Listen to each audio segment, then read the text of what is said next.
Compañeras, compañeros diputados, la Ley de Datos Personales es solo una de las tantas que forma parte del conjunto de la reforma de transparencia y anticorrupción. Pero hoy discutimos este dictamen que está dedicado especialmente a los datos personales. Y esta ley daría contenido a los artículos 6, apartado A y 16, segundo párrafo de la Constitución Política de los Estados Unidos Mexicanos. Su objetivo aparente es la protección de los datos personales que tiene la administración pública de todos los gobernados, teniendo en cuenta que en la realización de múltiples trámites ante la autoridad, el gobernado proporciona información.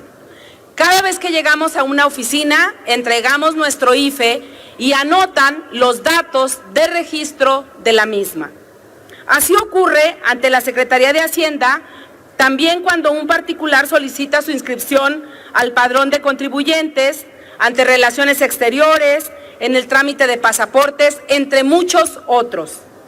El tema medular es si los datos de los gobernados están debidamente salvaguardados o si esto es un pretexto, los datos de los gobernados para impedir el acceso a la información en los archivos públicos.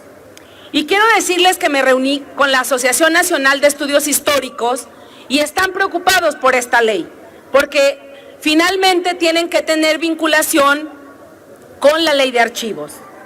En la Ley General y en la Federal de Transparencia y Acceso a la Información Pública Gubernamental, establecimos el principio de la máxima publicidad en la información en poder de los sujetos obligados, que los archivos públicos donde se contiene la información deberán estar totalmente actualizados y en orden para poder atender las solicitudes de información que los particulares presenten.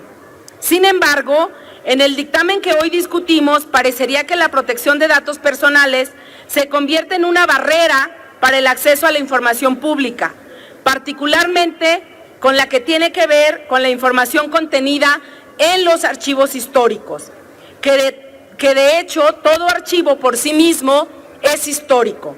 Y están preocupados los y las académicas historiadoras porque pareciera que hoy se termina su materia de trabajo. En el dictamen, en el artículo 21, se establece el consentimiento tácito para cuando el titular de los datos no da su consentimiento expreso. Sin embargo, no se establece un término dentro del cual el particular pueda o no decidir si da su consentimiento. Esto puede llevar a que el sujeto obligado pregunte y si en 15 minutos no da el consentimiento expreso, entonces se entenderá por tácito. Esto es un exceso en esta ley. En el artículo 58 y 59 se dispone que los sujetos obligados, en este caso responsables, puede recurrir a un tercero llamado encargado para que en su nombre realice las actividades de salvaguardar la información. Sin embargo, se dispone que pueda ser mediante contrato o cualquier otro instrumento jurídico que decide el responsable.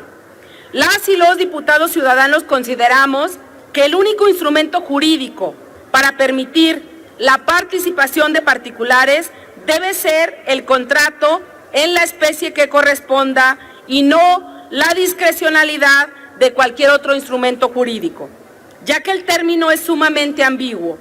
Además, se debe disponer que en esta materia no debe existir la adjudicación directa para evitar negocios de particulares al amparo del poder público.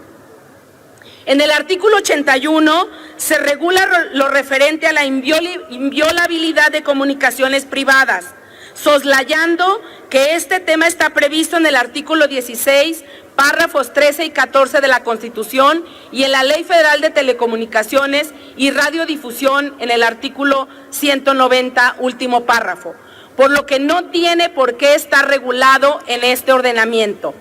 Además, en el artículo transitorio séptimo se da un plazo de 18 meses para que los sujetos obligados deban modificar su normatividad interna, plazo que resulta excesivo cuando para los fines en la Ley Federal de Transparencia y Acceso a la Información Pública establecimos 12 meses como un acuerdo de todas las fracciones parlamentarias. Por otro lado, no se hace un adecuado tratamiento al manejo de los archivos históricos, cuyo contenido es fuente primaria de acceso a la información. Por lo tanto, nos reservamos los artículos 3º, 5º, 21, 22, 59, 70 y transitorio 7º del decreto que está sujeto y materia de esta discusión. Gracias.